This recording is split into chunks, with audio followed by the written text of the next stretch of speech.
Hi, I am with Steve today from Datsit. And Steve, you were on the program, gosh, was it like a year ago or something? Yeah, something like that. Yeah, God, it's gone fast, hasn't it?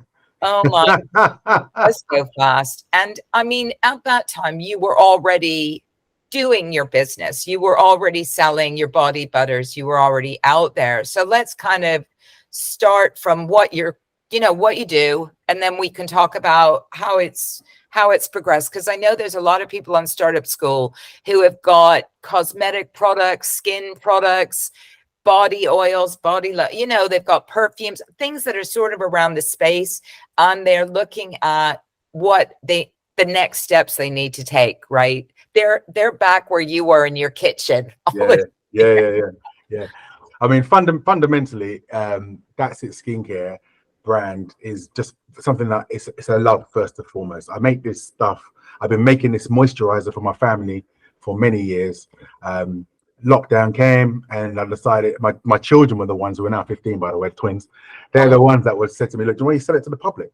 So basically what I do is I make a range of uniquely formulated organic plant-based moisturizer, which is good for the whole family. And it's so there's got no nasties, no preservatives, no water.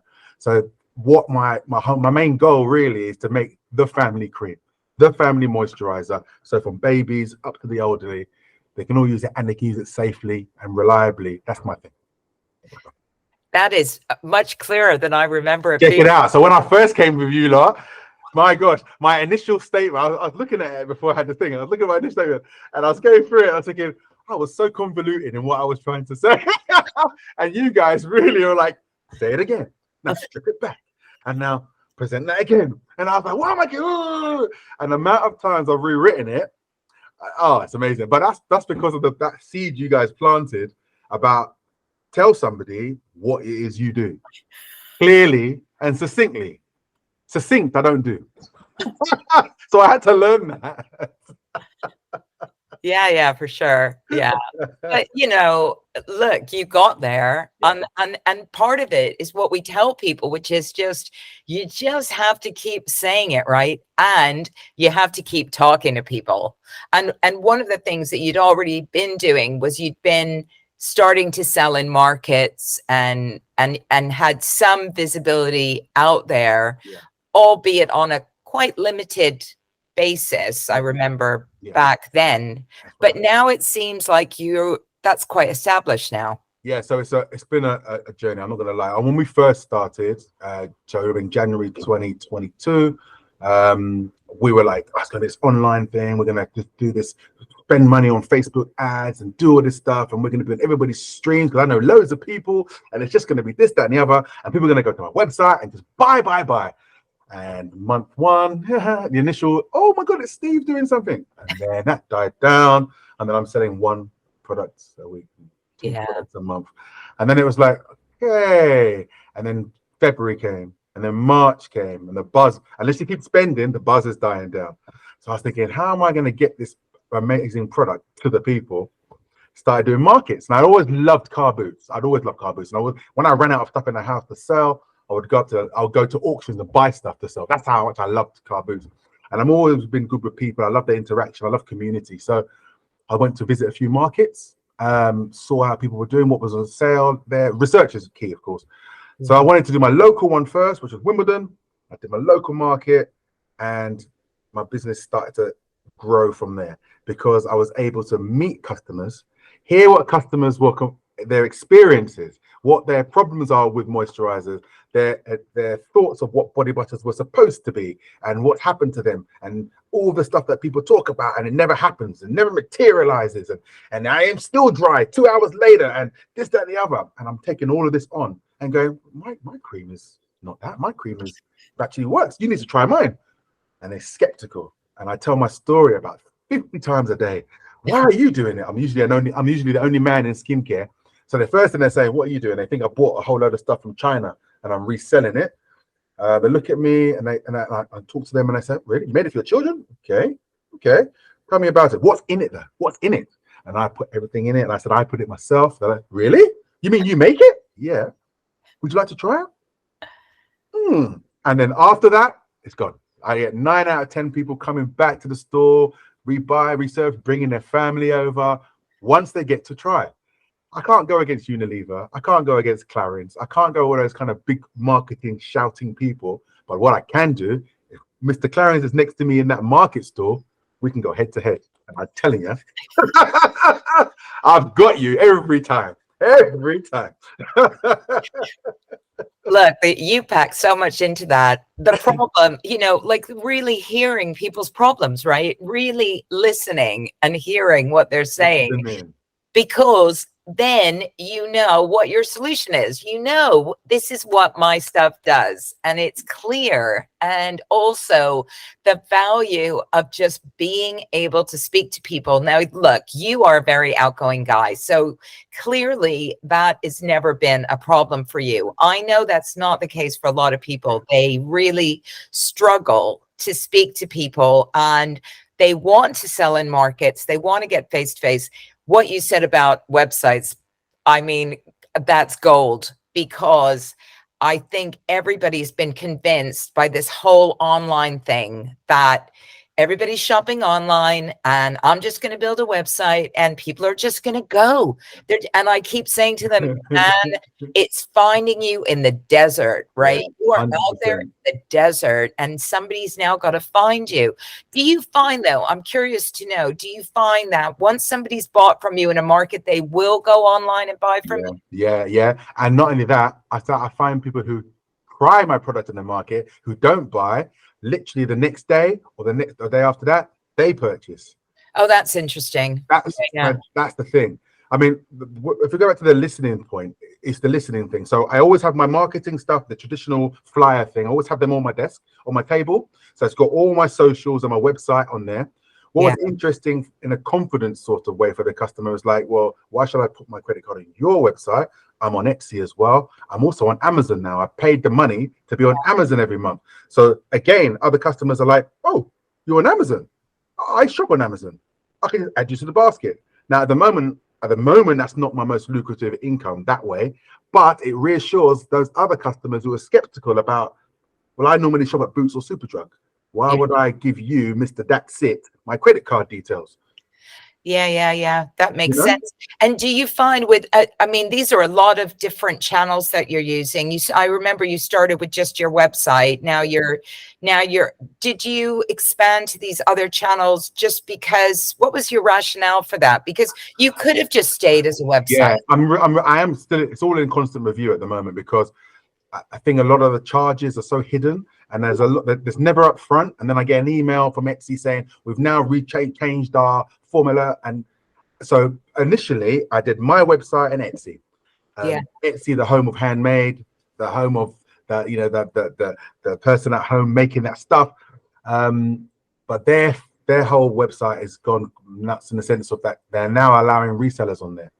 So you literally can purchase a pallet from China and in fact, some of them don't even have the pallet land. They just sell it and then ship from China direct to the customer as if it's a handmade item, destroying that. If you go to the forums, you can see, and their fees have doubled. So every time I'm thinking of coming off there, I get a little bit of sales. I haven't done very well sales wise. I was using Etsy because of they spend so much on their marketing that people are familiar with Etsy in terms of a small local business being with them. So that was with my website. The Amazon thing was a conscious decision. It took me about 5-6 months to be allowed on there because of the whole, I had to have a video interview. I had to protect my brand. So I had to join the brand registry. I had to do all these different things. There was a lot of bot action before I started to speak to a real person. In the meantime, I'm still paying my £30 a month. Wow. And then I'm on there and everything's there. And so now I'm just ticking over. You just need that one product to do it, and then suddenly it goes nuclear. But again, it's a strategy thing with those sales channels.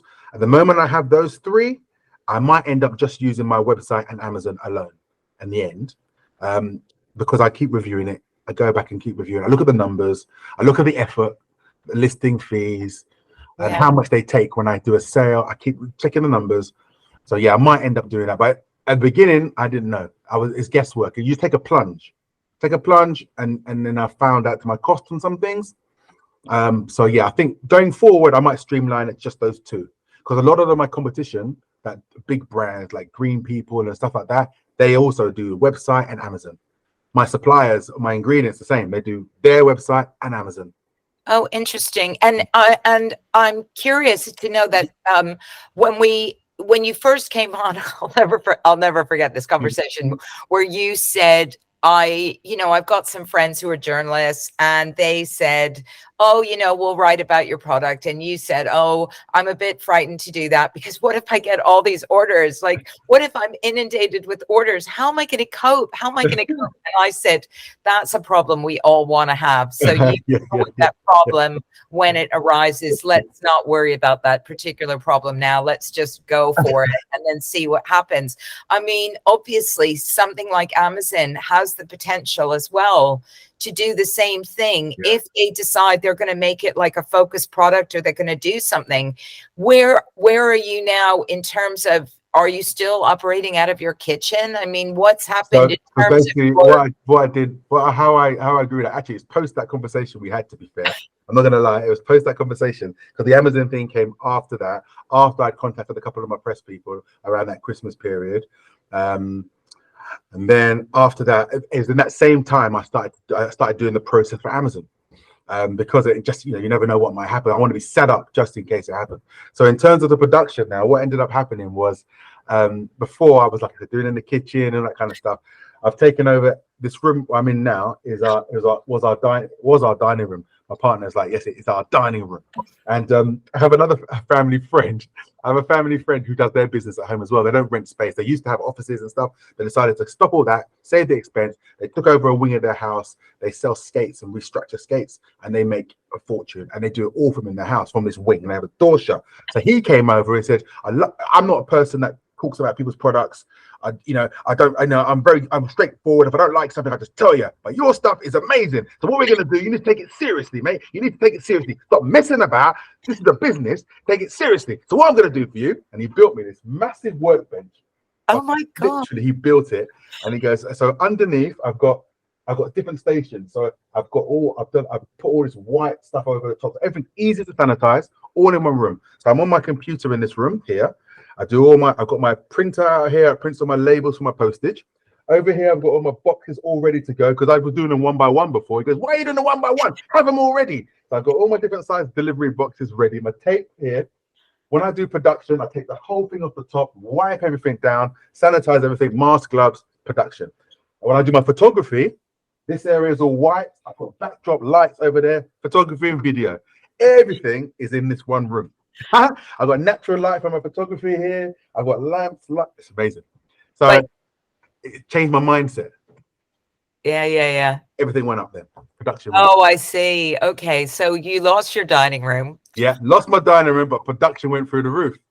So then it became a situation of, how much can I churn out a day? I could do 80 creams a day now. I'm churning them out. And I know that I get to a point now that I can say, all right, I know how long it takes. I know I move along my desk. I go to the freezer and I do my storage, and I just plan it into my diary. So I do my stock check on a certain day. I do my da-da-da, and that's how I've been able to maintain focus. I do everything, don't I? So I do the making, the marketing, the speaking to customers, the shipping, everything. So yeah. But the flip side of that is that you now really understand your business. A lot of people that have come from corporate careers, especially, find this whole thing about doing everything overwhelming. They just go, how can I do all of this stuff? And it is about being really structured in your approach, as you've demonstrated, really focusing like, I don't need to do everything on every day. I can just do this stuff on this day. Do you delegate anything to anybody else, like social media, anything like that, or you're doing the whole lot? And I have another job as well. I have a freelance design job, which is what's paying the bills. I don't take any money out of this business yet. I put it all in. Oh, okay. I new stock up. I knew this. I pay for different things at the moment, because I looked at the stats. When we started doing this course with you, I started looking at the stats and all that stuff about how by year 2 we've lost 70% of new startups. By year 3 we're down to 90%. I've been doing it about 18 months now, and I can see why people would fall off. You've got to have that drive, but more importantly, you've got to have belief in what you're doing. And the two things I would give to anybody that's watching this is back to what we talked about, listening to the customer. So when I was listening to the customer, I developed a whole new strategy at the markets, which has been paying dividends. So what I have is a 10-minute test. I tell everybody I have a 10-minute test. And you want to try my 10-minute test? 10-minute test is this, my dear. You're going to go and try someone else's product, but you're going to put my product right here on your skin. And within 10 minutes, it will go under the skin. It'll be absorbed under the skin. And you're going to feel that lovely glow without the grease. And they go, what? And I go, yeah, I have stuff that just sits there and I feel greasy all day. 10-minute test. I'm not going to take your money, guy. You walk off and you come back. And they buy it. And it's actually gone under my skin. It's actually gone under my skin. And that's become the thing. So when I send out my influencer boxes, I put a clock in there and I give them a 10-minute test. I give them a stopwatch, a little 10-minute timer. And they go, I can't believe I've got a gift box here, but I've also got a watch in it. And I've got to do a 10-minute test. That's become the thing that everybody wants to do, the 10-minute test.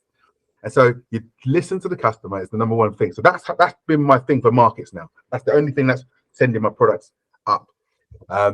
So that's number one. And number two, the second one I was going to say, which I lost a bit train of thought, was that you have to react to what your consumer is wanting. So the other bit of feedback I got was that lots of people had nut allergies. They wanted to be involved with this natural stuff, but I searched the market, and a lot of the market, they say they're nut free, but they're actually not. They have elements in there which are nut. It's a lie, and it's really unregulated. It's really, really hard to get involved in that. So I spent about 7 to 9 months developing this thing and testing with particular customers. Started off with a customization for one client, and then it's gone up with me now having this new product, which is nut free. And it's been flying. It's been really good. Yeah, really good. That is a really, really smart idea. I mean, also, it's the little gimmick, the 10-minute gimmick is really fun. And it's kind of, in a way, similar to the free trial. A friend of mine sells this product that I swear by called Slim Pod. It's a download audio that's helped me to just regulate my weight and think about food differently. And she gives a 10-day like a 2-week or something guarantee. Yeah. And she just said that's been transformative, is the no cost 2-week, or you get your money back. And, you know, people are completely sold after 2 weeks. They can see how it's changed their approach to food. And it's the same thing. You don't need to ram this down somebody's throat. You just need to say, you need to trust me that I believe in this so much. You need to trust me. You put this on your skin, you go away. Go away is a great one, isn't it? Because it's the kind of like, you almost can't have it approach, you know, and people just go, what do you mean I can't have it? No, just go away, right? If you want it because you like, then come back. Like, I'm not gonna, so there is a bit of a psychology in this sort of do this and then go away. But it's like what you just said before, that the most important word that you used was believe.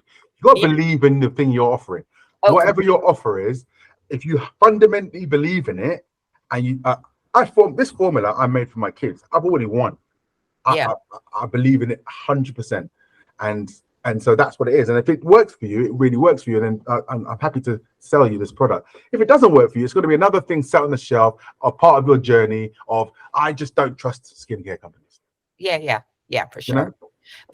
But also, one of the things that I've said to people as well is that personal story, that starting off with look, there was some problems with, you know, we had some issues around skincare and everything in my family, and I decided that I was going to try and see if I could sort this out.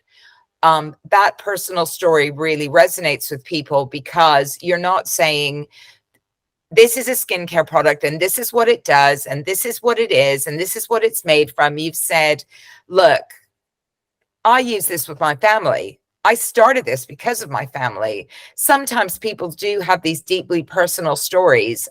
Sometimes they're quite reluctant to share those with people. And I'm like, those stories are the gold. Those stories are what is going to make somebody trust you and believe in you, not the fact that this stuff contains all this wonderfulness. Of course, it contains all this wonderfulness. We know that, but it contains all that wonderfulness because you discovered that was the stuff that contributed to helping your family and improving, their health. Yeah. I It's mean, like, literally, I would say that story 50 times a day on the markets. Even though I've got my leaflet here, it says the same thing. They want to hear from me. They want to ask me, and literally, sometimes I could be talking to somebody, and there'll be several other people around there listening to the same story because they wanted to ask me as well. And then I've got this audience, and they're listening to what I'm saying, and then they want to try. yeah, But even with that personal stuff, you can go to as far as you're comfortable. That's the one thing I would say, because I follow another lady who's brilliant business. She's got a huge fan base. She sells out within 2 hours of launching her products, and she puts everything out there about her family, her kids. The clients know her kids, they see her faces, and they say, and she says, like, the reason why I do this stocking system is because, I have a life. And she shows pictures of her going off with her family into theater and stuff, and she really engaged with them, and I respect that. I can't get to that kind of level. I don't feel comfortable. I don't even put my children on the internet as it is now, and they're 15. So I'm not the kind of person. That's not me. So you get where you're comfortable within that story, but it has to be relatable. And I'm still learning. Like, I've got the TikTok thing, basically what you guys are telling me about. I wasn't even on TikTok until I was with you guys. I was like, flipping TikTok. I don't know, damn bloody TikTok. Am I going to do a dance with the creams? Am I? I mean, what's that about? And then, so I started it, and I started putting a few videos on there and getting quite a few hundred views. I thought, okay. And then I got the shop now. I haven't actually had a sale from the shop yet because I haven't done it yet, because I haven't worked it properly. You're supposed to do a video, talk about the product. So I'm going to do little things like feeding the product and screening. But also my story translates perfectly for TikTok. So I can do it in little nugget bits, little bits. And then people watch the story and hopefully they go to the shop. So I'm working on that still, finding time for that. But yeah, you're right.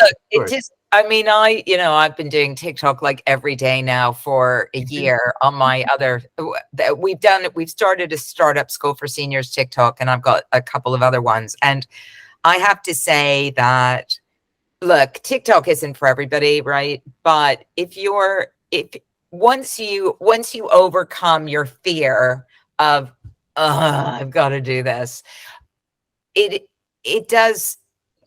can work. I think it can work. The personal story does work. The stuff, it has a shop now, which makes it easy. And so I think there's definitely benefit, but it's not for everybody. And I think it's all with social media. It's about, you got to find the channel that works for your business. You don't need to be on everything. You just need to find the one that works for your business and the one that you're comfortable with sharing your stuff on. And if you schedule it correctly, like, for example, so during the process when I was with you guys, I was already using Instagram and everything. Yeah. But what I started to do was thinking about the processes, because you guys made me think about process. So I was all over the place, scattergunning. I was doing lots of different things at different times, posting notes all over my desk. So what I ended up doing, especially with Instagram, I would do a bunch of posts and schedule them. Once I've done them in that afternoon, I've done a few posts, and I know they're going out on Wednesday at 10 o'clock or whatever, I'm done. That's the end of my Instagrams for the day, for the week. So I need to get in the same mindset of my TikTok. So I'll film on a Tuesday morning, light is good, film a whole load of different stuff. I've got my uniform now, I've got my Datsit branding, I've got a whole thing, do a whole load of those, shuttle them around. And then I won't have to constantly think about this thing. No, absolutely. I mean, I do that with Startup School. I just, we've got somebody that helps us now, and he does all the captioning and editing and stuff like that. But I literally, usually it's once a month. He gives me a list of topics, and I just ramble on, and I just press start, stop, start, stop, start, stop, start, stop. And I just do like 20 of those in a couple of hours. And then I just send them off to him on a Google Drive and just forget about it. And then I look at Startup School for Seniors thing, and I think, oh, that looks quite nice. And I just forget about it. So you can get yourself, as you said, it's about the process. You just have to get yourself in the mindset, like, the first Monday of every month, I'm just going to do 20 little videos, or I'm going to do this. I'm just going to schedule them out. Done. I mean, we don't have to become addicted to this stuff. People say, oh, but it's so addictive. Honestly, when you're a content creator, I find it's not addictive at all. I just kind of go, done, forget about it.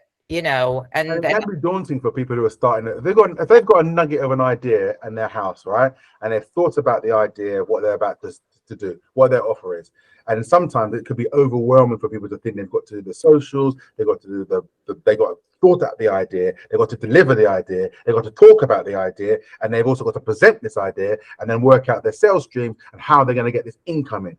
And sometimes it can back all those things on a piece of paper can feel really overwhelming for people. The best advice I could tell, just get on with it. yeah, Just dive in. You're going to make loads of mistakes. I made loads and I'm still making them to today.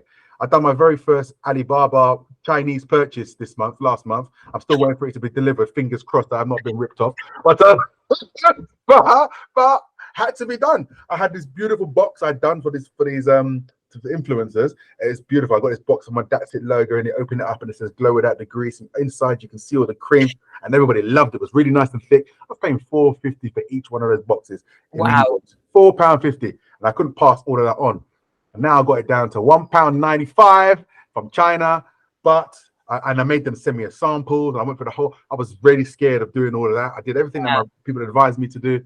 So I'm just waiting for it to land. So these are massive things you're doing. Like you have to do these sorts of things to get these costs down, to get your percentage of your sales up and profit margin up. And yeah, man, it's whatever's comfortable with you, man. I'm comfortable doing my stuff, man. I'm good. I'm happy. I'm very happy. I'm happy the way it's going. I mean, like, and whenever I don't, the other thing, whenever I don't feel like there's a lot going on, or I feel like, might be a lot. Karma, the world works in the create. I get a ping and I've got feedback, and I get one mad feedback that comes through, and it just like humbles me. Like I got one yesterday. Like lady was like, I saw you at Earlswood Market. You were talking to me outside in whatever. But then I tried this thing on my 6-month-old baby. It's cleared up his eczema. I've been trying to solve this thing for 18 months, and all of his legs, and literally in 2 days the thing is gone. I mean, I don't know what you've done in that cream, but it's amazing. And like that kind of stuff can bring a tear to someone like me. Do you know what I mean? I'm a big guy. I don't tear up easily. You understand me? And I don't make any claims on my product. I don't go out there saying, good for eczema, for your babies. But they trust me. yeah, They trust me to put it on their children's skin. yeah. Do you understand what I'm saying?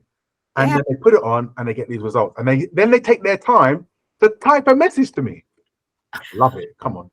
So my final question to you, is about where do you, I know there's a lot of people that are looking at these different markets and thinking about where they want to sell and where they should sell and how to find these markets and how to find out where to find the best customers. Do you have any quick tips for where to find these places that they can sell their products? The very, very first thing I would always say is always start local. Always start local.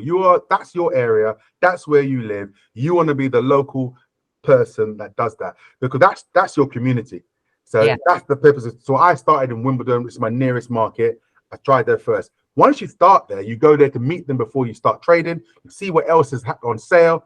Chat to the traders. That's the best community ever. They're the ones that have given me all the advice I've had. So they tell you other markets that are good. They tell you the kind of things they see, what to avoid. They've been doing it for years. They tell you what you said and what you're doing. They say, oh, that'd be really good for you here. And then you look at their table displays and they give you tips. That's the best thing I'd always say. I always say, get out of your house, look in the local paper if there's anything happening. Facebook's always good for local markets, but go and see.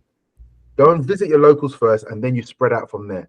That's what I did. I started at Wimbledon. Now I do Surrey. I do Guildford. I do Hackney. I do all over the place now, based on research I've done, but also from other market traders. That's the best thing I can tell you. Always start local. Every area has their own for whatever it is. They all have it, and just find local stuff. Yeah, Steve. Mine of information. You know me, I can ramble all day long, man, but thank you so much for keeping me in check. I know. I know, but there's somebody who's going to be transcribing this and he's going to be going to me, oh my God. Oh God, no, honestly, it's just is it's so there's so many things that you said that I just know are going to resonate with people. I'm just so excited to be able to share this with others, and even maybe you'll come and just give a talk for us one day or something. That'd be great. Hopefully, I'm scaling up. So I'm hoping this time next year I'll be able to have some fantastic news for you. But I'll keep you up to date throughout the year. You know me, I can't keep my mouth shut. So you'll see me. Right, lovely. Great to speak to you. Bye.